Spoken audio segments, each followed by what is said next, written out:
So, in light of crazy current events that are happening right now in the world, I just want to take some time to go into the exploration of bodily autonomy and why that's even important. What we do know from a long history of psychological research is that one of the roots and foundations of joy is our perception of control.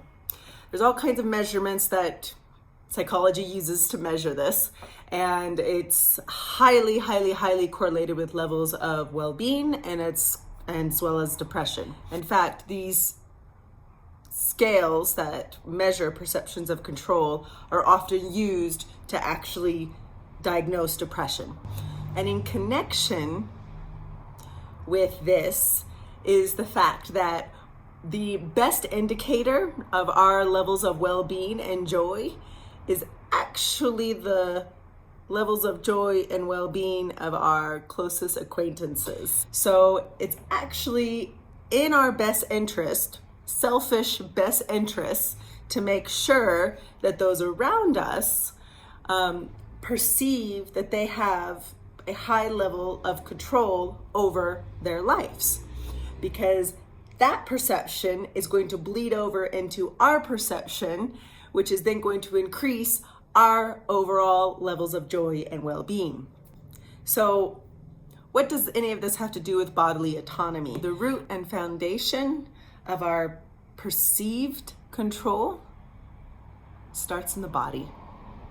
It doesn't start in the mind, and it doesn't start outside of us.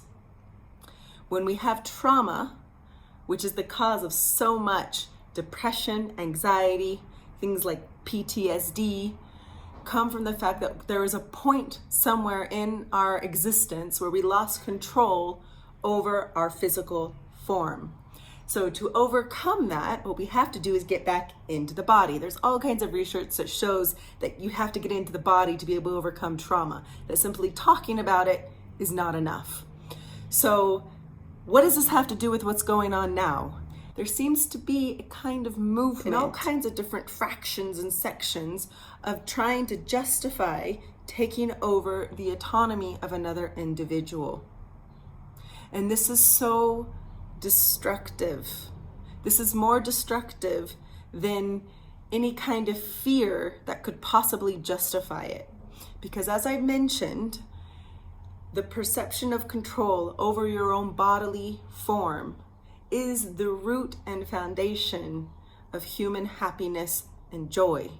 And so if we start to take that away and justify under any kind of circumstance, we start to chip away at the very thing that upholds our joy and happiness. If you're going to chip away at it from your neighbor, as I described before, it's going to chip away at your happiness as well. I invite you to ponder, to reflect, to meditate upon the importance of bodily autonomy.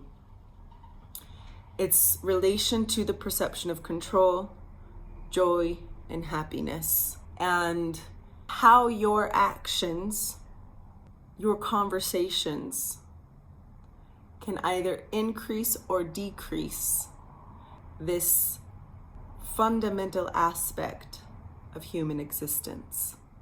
So with these concepts in mind, go forth, think, and feel for yourself. Namaste.